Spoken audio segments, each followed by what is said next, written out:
There is an economic reality that's affecting millions of women that is rarely discussed openly. It is something economists describe as a penalty attached to caregiving responsibilities. Not because caregiving itself is a problem, but because of the way work has been structured around it. Across many societies, women begin their careers with ambitions that look very similar to those of their male colleagues. They pursue an education, they enter the workforce, they compete for opportunities, and in the early stages of their career, their journeys often look very similar. But over time, something begins to shift. Responsibilities expand, families grow, parents age, households require increasing levels of coordination and care. And as these responsibilities increase, the structure of work begins to affect women differently. Not because women are less capable, but because most professional environments are designed around uninterrupted availability, long hours, fixed schedules, physical presence, travel, rigid expectations around time and location. For many women navigating caregiving responsibilities, these conditions can quietly begin to limit participation. Opportunities become harder to pursue, promotion become harder to compete for, and in some cases, women step away temporarily from structured employment because the system simply does not accommodate the realities that they are navigating. Research in several countries has shown that women's earning can decline after motherhood, while men's earning often remains stable or even increase.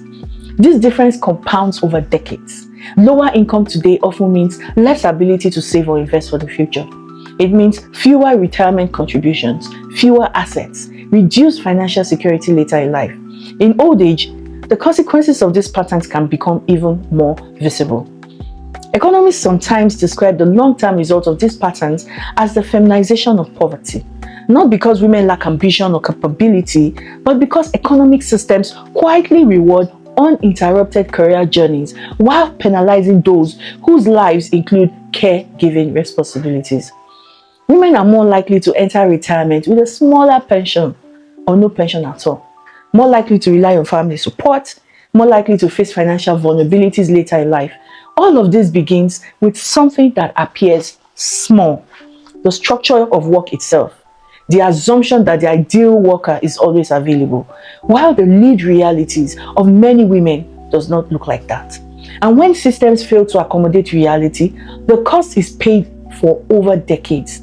This is why the emergence of digital work is so significant. Technology has made it possible for professional work to be delivered remotely, for services to be offered across borders, for skilled individuals to participate in the global economy without being tied to rigid physical workplaces. Roles such as virtual assistants and digital operation support are expanding the geography of opportunity. For women navigating complex responsibilities, these pathways offer something traditional structures often cannot: flexibility, accessibility, and continued participation in the economy. But here, we encounter another challenge. Despite their potential, digital and virtual work are still frequently misunderstood, often dismissed as temporary, something people do on the side. And when legitimate economic pathways are dismissed, many women hesitate to explore them seriously.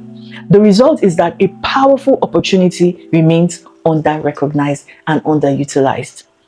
The Work for Work campaign is asking us to rethink this. Because if we are serious about expanding women's economic participation, we must also be serious about recognizing the legitimacy of the pathways that make participation possible. Digital work is not a lesser form of work. It is part of the evolving structure of the global economy. And when properly acknowledged and supported, it has the potential to reduce the long-term penalties that rigid work structures currently impose on women. Ultimately, the conversation is not about whether women are capable of work. That has never been in question. The conversation is about whether our systems are designed to accommodate the lived realities of the people participating in them. Because when systems fail to reflect reality, they do more than inconvenience people. They shape economic outcomes across entire lifetimes. It is time for those systems to evolve. I invite you to join the movement.